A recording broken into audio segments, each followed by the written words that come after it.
There's a sickness that runs through this city. You can't see it, but you can smell it. It's in the rain that runs down the gutters, in the bourbon that burns your throat, in the way people lie without blinking. They say every city's built on secrets. This one's built on the bones of them.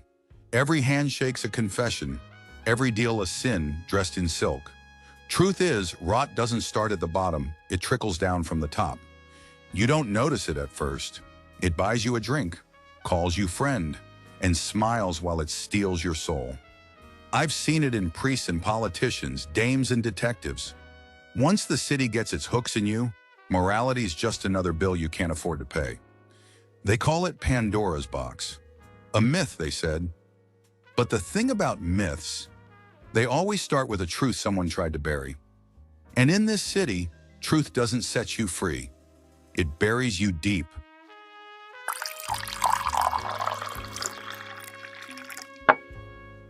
Slap! My head snaps sideways, dazed, confused. No idea where I am or what's happening around me. My eyes stay closed, but there's a flicker of light fighting through the dark. Muffled sounds drift somewhere behind it. Voices, but I can't pin them down. My arms feel heavy, like anchors tied to a man who's already drowned. I know they're there, but they won't move. That voice again, louder now. Slap! The muffled world starts to sharpen. A woman's voice. My body twitches, trying to shake itself back to life. My eyes flicker, same rhythm as the fluorescent buzzing above me. Frank, can you hear me? That voice. Rita. The blinking light, the cheap bulbs in my office I was supposed to replace back in '44. I'm home, or something close to it. A long breath leaks out of me. Relief, or something pretending to be it. Frank, can you talk? My eyes find hers. A blur, but recognition. I blink twice, the best I can manage, trying to tell her I'm still somewhere in here. Frank, blink once for yes, twice for no. Do you understand? Stare. Stunned for a moment, staring at the roof of my office. Thoughts sloshing around like the dregs of a hangover on any day ending in Y. Frank! She shakes me again, harder this time. I focus, drag myself into the present, and blink once. I lose her stare for a moment as she glances around the room. What the hell happened here, Frank? Life starts creeping back into my fingers. I flex them, slow and stiff. Rita grabs my hand and gives it a squeeze. Movement returns in pieces. Toes, legs, arms, head. I'm still on the floor, but at least I'm part of the furniture again. Papers and case files litter the office like a storm tore through. Drawers open, desk lamp tilted, smoke still curling from the ashtray. There's a smell. Sweet, strong, familiar. Bourbon. I roll my head left and see the bottle stuck halfway to the timber floor. Rita catches the look on my face. Frank, she says, arching an eyebrow. Please tell me you didn't throw yourself a one-man party again. I try to laugh, but it comes out as a grunt. A few coughs later, I manage to roll onto my side. I've got no idea, Rita. She crouches down beside me, voice softer now. What's the last thing you remember, Frank? Rita hauled me into my chair. The legs scraped across the floor, louder than the throbbing in my head. I leaned back and smirked at her. What's so funny, Frank? You were out cold. I thought... She stopped herself. It took a long time to wake you up. I took a slow breath and sank deeper into the chair. What day is it? What time? It's Tuesday, Frank. She glanced at her wristwatch. 7:32. I grinned, lazy and crooked. Baby girl, you wouldn't believe me if I told you. Try me. It was Sunday afternoon. We'd just wrapped up the Marlowe case. Thought I'd take myself down to the Ember Room. Job well done and all. Rita folded her arms, unimpressed. Job well done? The missing woman walked into our office to turn herself in, Frank. You didn't solve it. She did. I shrugged. Details, we still closed the case, didn't we? A lazy smirk stretched across my face. Rita just shook her head. Anyway, I was at my usual spot. Coughed, reached into the drawer and pulled out a crumpled pack of Luckies. Flicked one through from the bottom, hard enough to make that clean snap against the foil. let it hang from my lip while I talked, then struck a match. I'm not usually one to make conversation, but this lady came and sat next to me. Rita smirked. Just how every good story starts, huh, Frank? Some dame in a bar. Tell me it wasn't Angel. I grinned around the cigarette. No, but she was there. Anyway, this one knew who I was. Said she had a case for me. Let me guess, Rita said. You had to go back to her place to find out what it was? Good guess. Did you at least get her name? She must have been something special to leave you face down on the floor. Yeah, I took a long drag of my lucky, the smoke catching the light as I exhaled. Holiday. Ruby Holiday. Rita tilted her head. She sounds fun. Not what you think. You should have seen her, Rita. Golden blonde hair, a little wild like she didn't bother with brushes. A white dress that caught the light every time she moved, sparkled like broken glass under the bar lamps. Classy but dangerous if you got too close. Rita started tidying the mess on my desk, half cleaning, half trying to keep her hands busy while we talked. Frank, what's this? She asked, holding something up between two fingers. A faded piece of paper, a note, folded perfectly with an unmistakable smell of perfume and sin. Oh, that, I said. That's the reason for all of this. I'll get to it soon. Rita studied it for a moment before setting it down on the desk, the metal catching the low office light. Anyway, I continued, Angel had made herself comfortable in that uncomfortable way she does. Her perfume overpowered the smell of old smoke and dying dreams inside the ember room. Ruby went quiet after that, cold.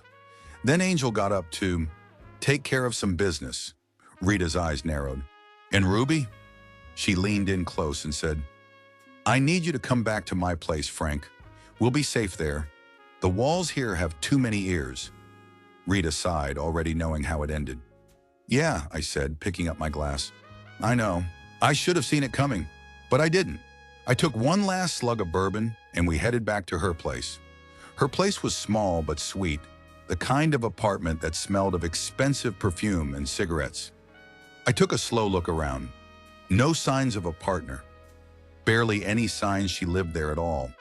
No photos, no magazines, just a few chairs and too much silence. Ruby came back with a drinks cart, the decanter half empty, singing in the dim light. A silver tin sat open. A scatter of cigarette butts hung out the top of it. High-end stuff. I poured us both a drink, pulled one of her cigarettes from the holder, and turned toward her. I tucked my head down as I struck a match. The phosphorus flared, lighting her face for just a heartbeat. Cheekbones like sin and promise. The smoke curled through my lungs, sweeter than my usual luckies. Place looks like it needs a man's touch, baby girl. She opened a drawer and tossed me a screwdriver with a smile. Then start fixing some things around here, hun. I grinned, but the room started to tilt. My head went light, my feet uncertain. I lifted the bourbon and took a small hit, hoping it would steady the ground. The cigarette trembled between my fingers. My eyes darted from it back to Ruby, standing there all silk and no apologies, her dress shimmering like liquid light through my blurring vision. I stumbled backward toward the door, tried to form a word. My legs grew heavier than a carpet-rolled body sinking in the river. And then, nothing but blackness.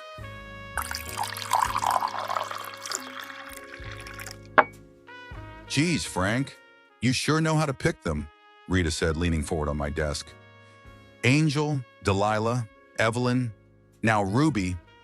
You ever thought about dating someone who isn't trying to kill you? I smirked. Wouldn't be much of a story, baby girl. So how'd you end up here, Frank? That was almost 2 days ago. You wouldn't read about it, doll face. That was just the first time I was drugged. She raised an eyebrow. Just the first, huh? And what about the note? Oh yeah, the note. I'm getting to that.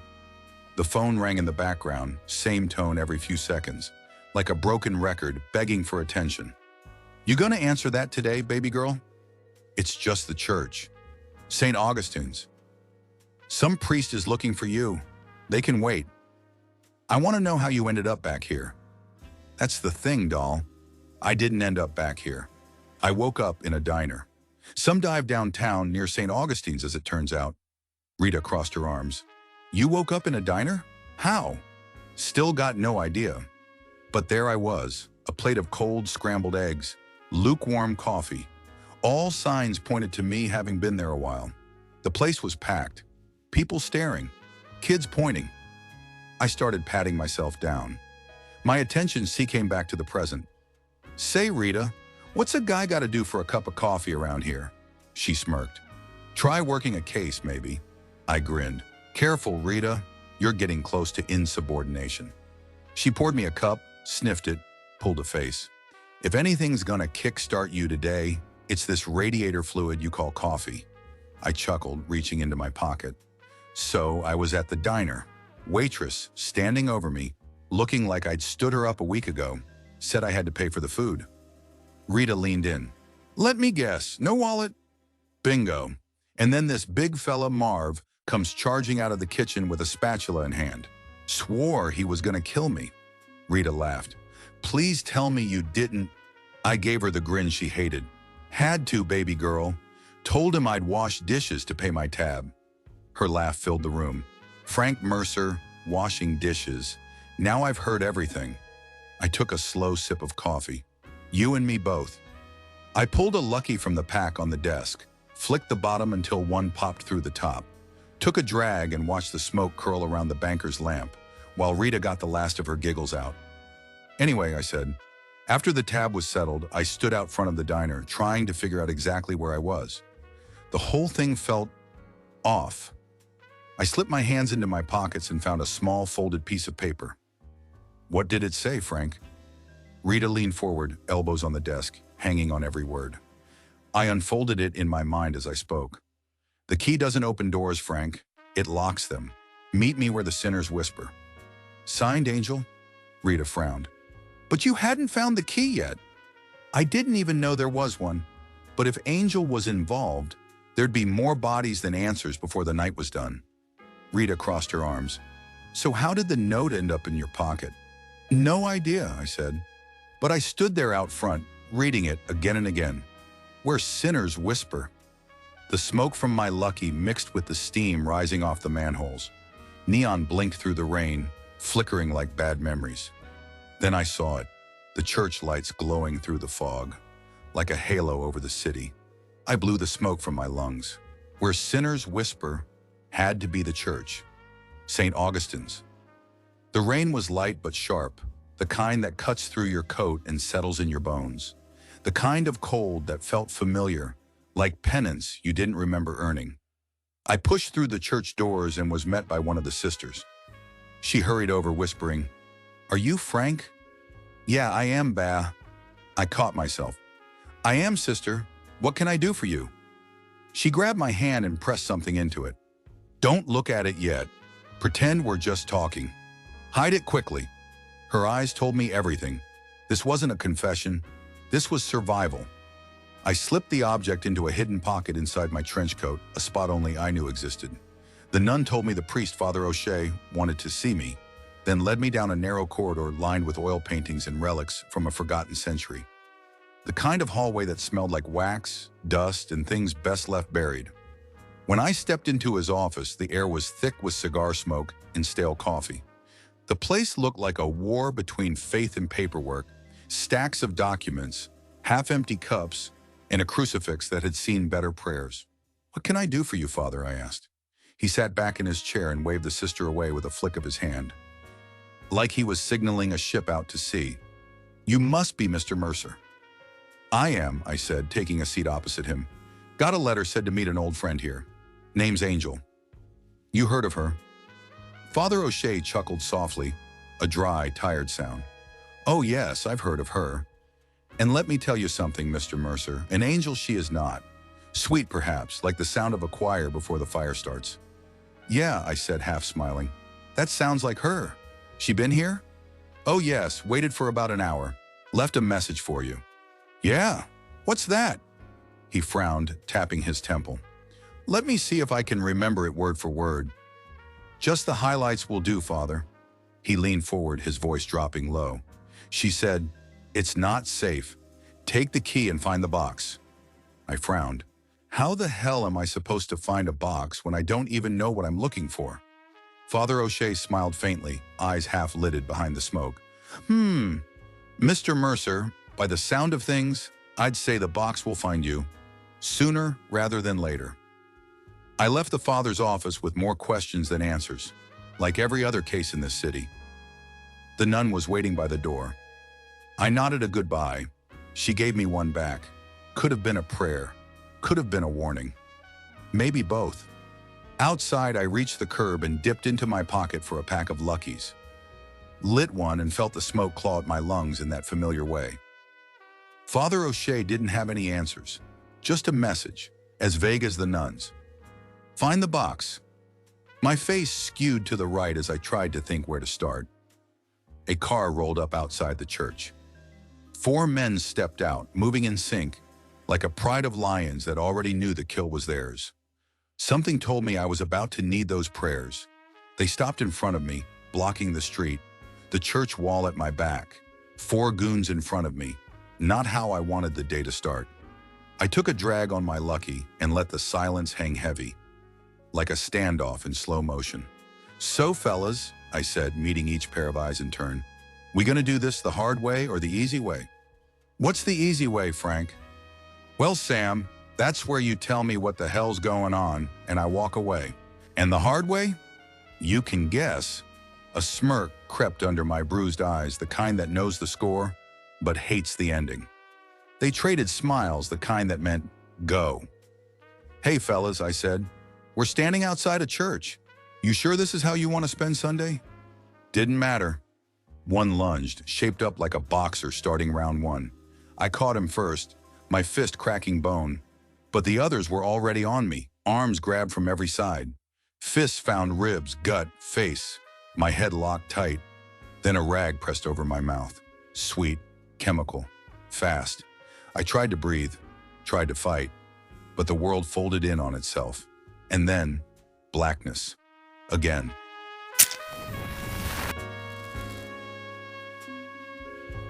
So let me get this straight, Rita said, leaning back in her chair.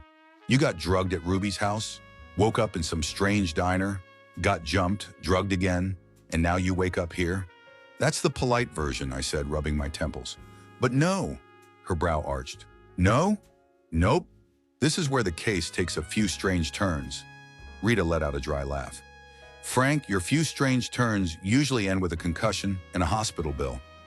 I reached for my coffee, took a sip and winced. Cold as a banker's heart, I muttered, standing to pour another. Need more radiator fluid? Rita smirked and shook her head. You know most people call it coffee. Yeah, well, I said, pouring a steaming cup, most people don't have my taste for punishment. When I sat back down, Rita was gathering the chaos from my desk. Files, cigarette butts, case notes scattered like shrapnel from a bad night. She stacked them in some kind of order, then leaned in, chin on her hand, that look on her face like a kid at story time. So, she said, what happened next, Frank? So I was hit with chloroform outside the church. Want to take a stab at where I woke up? Rita smiled like I just asked her to play a kid's guessing game. Let me guess. You woke up in Bannon's office? I nearly spat my coffee across the desk. Good guess, and honestly, not far off. Okay, so where was it, Frank? Tell me. The city morgue. What? On a cadaver table? You're kidding. Took a while to figure that part out, I said. My eyes were open, but there was nothing, just black. Whatever I was lying on was cold, hard like metal. There was something draped over me, head to toe. Felt like a sheet. I could feel the nerves coming back to life. Fingers first, then toes.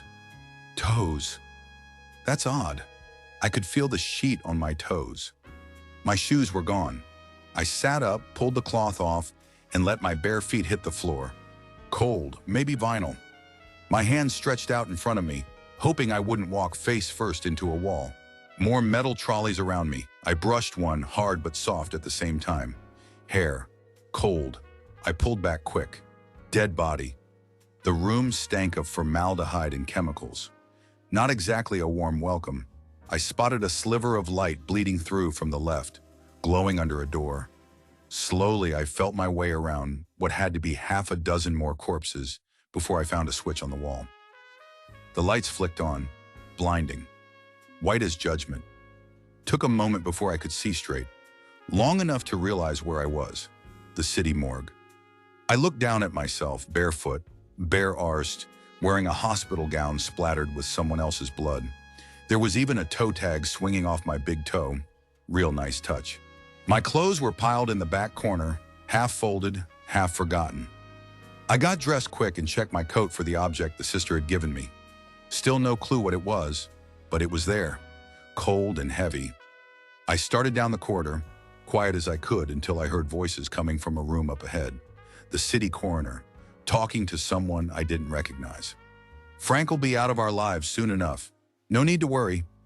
The second voice, smoother, harder, cut through the room. "The only person I'm worried about is you, Coroner Langley. The mayor's already in cleanup mode. If the box gets out, the whole city burns." "Box? What box, Edward?" "That name, Edward. Edward Rains. The city's cleaner. Not often seen, but known by everyone worth fearing. The kind of man who makes bad headlines disappear." Rains sighed. "Are you still that clueless, Langley? The Pandora box." The skin around my eyes tightened as I leaned closer to the door. "The box that holds the contracts for every backroom handshake this city's had since it began," Rains added. I thought that was just a story, a myth. I never thought it was real."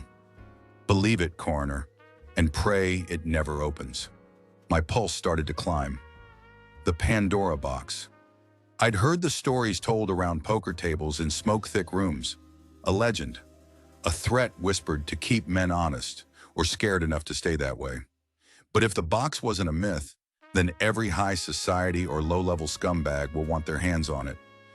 And now I was standing 10 feet away from proof it was real. I took a step back, trying to process it all, and bumped into a cadaver trolley. The metal slammed against the wall with a bang that echoed like a gunshot. The voices inside went silent. Time to go. I bolted back the way I came, boots echoing down the corridor. The door I'd been listening through slammed open behind me. "Mercer, get back here!" Edward's voice ripped through the hallway. I hit the stairwell and took it 2 steps at a time, lungs burning, heart hammering somewhere behind my ribs. The footsteps were close, too close. Up another flight, through another corridor. I burst into a small room, looked around, no doors, just a window. "Son of a..." I yanked at the latch. The window screeched like a dying animal. The door behind me crashed open. I dove for the sill, shoved the window wide, and swung myself out onto the fire escape just as 2 gunshots thundered through the room. Bang, bang, metal pinged. Shards of glass rained around me. I ducked low, swore under my breath, and started to climb. Step after step, the fire escape rattled beneath me. Another bullet whined past my ear, ricocheting off the railing. I kept going, higher, the city yawning below. Sirens somewhere in the distance. Rain slicking every bar under my hands. A window a few feet above stood half open, a pale light spilling through it. Close enough. I pushed harder, lungs on fire, muscles screaming. A shot cracked again, tearing a spark from the metal beside me. I didn't look back. I lunged for the window, fingers scraping brick, caught the sill, and hauled myself up. Another round slammed into the wall, showering my face with dust and grit. I dragged myself through, collapsed onto the cold tile floor of the next building, gasping, shaking, half laughing at the insanity of it all. I was alive. For now. I moved through the building, looking for a way out. The place was a maze, narrow corridors twisting back on themselves like it was designed to keep the living lost. Voices echoed in the distance, footsteps on metal stairs. More than one set. Things were about to get tight. I checked door after door, hunting for somewhere to hide. Then I saw it, a red glow bleeding through a window at the end of the hall. Better than nothing. Maybe a maintenance room. The heat hit as soon as I stepped inside. It clawed at my lungs, heavy and chemical. The voices were getting closer, doors slamming somewhere behind me. I needed cover. fast. Big wooden boxes rolled past on a conveyor belt, slow and steady, looked like a way out. I yanked one open, pushed whatever was inside to the side, and climbed in. The lid was heavy. I left it cracked, just enough for air. The door burst open. "Where the hell has he gone? He's got to be here somewhere." Rain's voice, smooth, calm, carrying a pistol's echo. A gunshot cracked. Bang! The box next to mine shuddered. "Don't waste the bullets," one of them said. "If he's in there, he's about to get incinerated, along with whoever's keeping him company." My eyes went wide. Shit! I brushed the blanket off whatever I was lying on. A face stared back at me. Gray, stiff, mouth frozen mid-scream. The belt groaned forward, slow and steady. The hum of the furnace grew louder, deeper, hotter. The air tasted like smoke and burnt hair. The temperature climbed until I could smell the corpse beside me start to cook. I heard the door slam. I shoved the lid open and rolled out, hitting the tile hard just as the box began its slow crawl into the furnace. I scooted backward on hands and elbows until I found a wall and just sat there, catching my breath, lungs full of heat and smoke. When the shaking stopped, I pushed myself up and started moving again, winding through the same damn maze until I found an exit door. Outside, rain, smog, and the kind of night air I was built for. I walked for blocks through alleys and laneways until the Ember Room appeared in front of me, its neon glow bleeding into the puddles. No better place to hide than in plain sight. Inside, I signaled the girl at the bar for my usual and slid into a booth.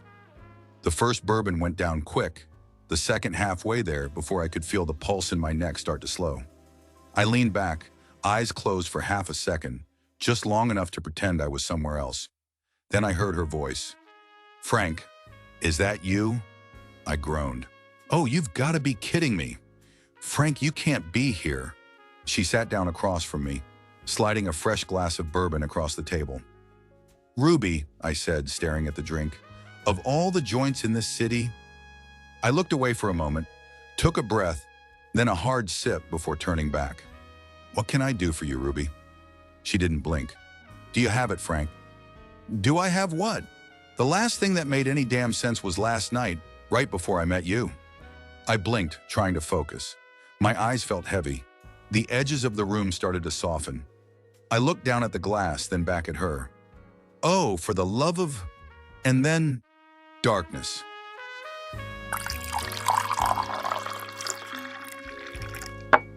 "And that about catches you up, Rita." She let out a low whistle. "Wow, that's been a hell of a ride, Frank. How's the head?" I looked toward the window. The morning light, dull as it was, still felt too bright for what could only be described as a chemical cocktail migraine. Meh, nothing a little more radiator fluid won't fix. You should really get yourself to a hospital. That's a lot of time spent unconscious for one day. I gave her the same smile I always did when she tried to mother me, half gratitude, half dismissal. She'd seen it too many times to bother replying. "So," she said, crossing her arms, "what do we do now?" I pulled a Lucky from the overflowing ashtray, lit up, and watched the smoke coil toward the old fan humming above us. "Now," I said, "we see what I've been carrying around since the church. The little gift the sister slipped into my pocket." Rita leaned forward, eyes bright. "Ooh, yes, bring it over, Frank. I want to see too." "Easy, doll face," I muttered, rubbing my temples. My head's pounding like a 4-day hangover. "And would you answer that damn phone?" Rita shot me a look that could peel paint. "Please," I added, softer this time. "Answer the phone." I grabbed my jacket from the hook on the door and brought it back to the desk. Rita was returning from the phone, her face caught somewhere between confusion and worry. "What happened, Rita?" "That was Sister Margaret from St. Augustine's again. Apparently Father O'Shea's in a coma. They found him on the floor in his office, with a bottle of bourbon next to him. They don't think he's gonna pull through." She paused. "You were the last person to see him awake, Frank." I shoved my hand into the small inside pocket of my jacket and pulled out the thing the sister had slipped me. A key. Bone-shaped, gold, tarnished with time and use. Rita gasped. "Whoa, that's different." What do you think it opens? Remember that box everyone keeps whispering about? I said. The Pandora thing? Yeah, I've got a feeling this is for it, but I've never seen it. Hell, I didn't even believe it existed. Pandora's box was always just a story, a scare tactic for the city's elite to keep everyone else in line. Rita leaned closer, studying the key. I've never heard of a real box. I mean, sure, Pandora's box, but not one tied to this city. The legend says it's filled with the secrets and payoffs that built this place. Dirt on everyone who matters, every handshake, every bribe, everybody that went missing. And the kicker? It's booby-trapped. You try to open it without the right key, a vial bursts and the contents dissolve in acid. Rita exhaled slowly. Whoa, yeah. She met my eyes. Then you'd better hide that key somewhere safe, Frank. Sounds like this city burns down faster than we thought if it lands in the wrong hands. I shoved the desk a few inches to the side, knelt down and lifted a loose floorboard. The hollow space underneath was just big enough. What's that? Rita asked, poking her head over the desk. Just an old spot I forgot about.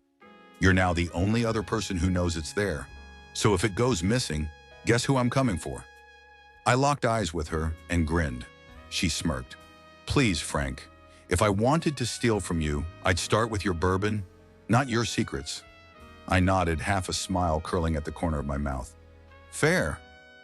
We should probably tidy this mess up, she said, standing. You've had enough radiator fluid to be useful. Sure thing, baby girl. We started picking things up.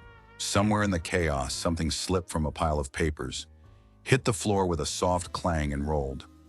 Rita crouched, reached under the desk, and came back up holding it between two fingers. An earring. Gold. Expensive. Like it had fallen straight from the ear of an angel. So do I have to guess who this belongs to? I don't think you need to, I said, but go on. Say it anyway. Angel, she said quietly. She was here, Frank, while you were passed out on the floor, walked right over you. Hell, Ruby was probably working for her the whole time. I dropped back into my chair. It groaned like the last 24 hours had aged it worse than me. I pulled a cigarette from the pack, let it rest on my lip a moment before lighting it. There's always an angle, I said through the smoke. And there's always a body count when it comes to Angel. Rita crossed her arms, half a smirk tugging at her mouth. Yeah, and I've told you. You always fall for the ones with wings and knives. The brass bell on the front door broke the silence with its out-of-tune jangle. Delivery, Frank Mercer. In here, Sam. The courier stepped into the office, eyes wide. Whoa, what happened here, guys? Long story. Fair enough. Parcel for you. Thanks, Sam. I'll take it from here. The bell sang its broken tune again as he left. Look at this, Rita, I said, turning the box over in my hands. It's from the priest. O'Shea? Yeah, let's see what we've got here. I tore open the package. Inside was a steel box. Old, rusted, but you could still make out the intricate designs etched around its rim. On the front, a lock. Big, delicate. It's the box, I said. You sure? I picked up the gold key from the desk and slid it into the lock. It turned smooth. Perfect fit. Well, go on then, Frank, Rita said softly. Open it. I glanced down at the wrapping paper. Postage stamp dated 2 days ago. How the hell did he? I muttered. I looked back at her. I don't want to know what's in here, Rita. I twisted the key back, heard the mechanism click shut. If I open it, Rita, we don't get to be people anymore.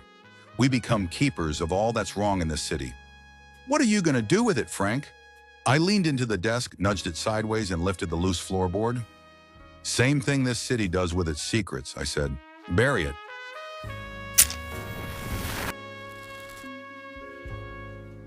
Funny thing about secrets, everyone thinks they can keep one, till it starts whispering back.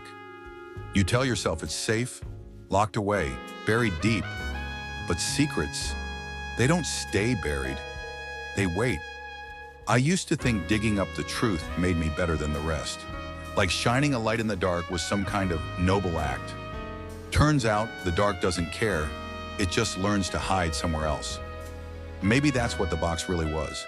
Not a curse, not a weapon, just the weight of everything this city's done to stay alive. And maybe I'm no different. I kept it shut, nailed down, right under my feet. Some men pray for redemption, others settle for silence. Me?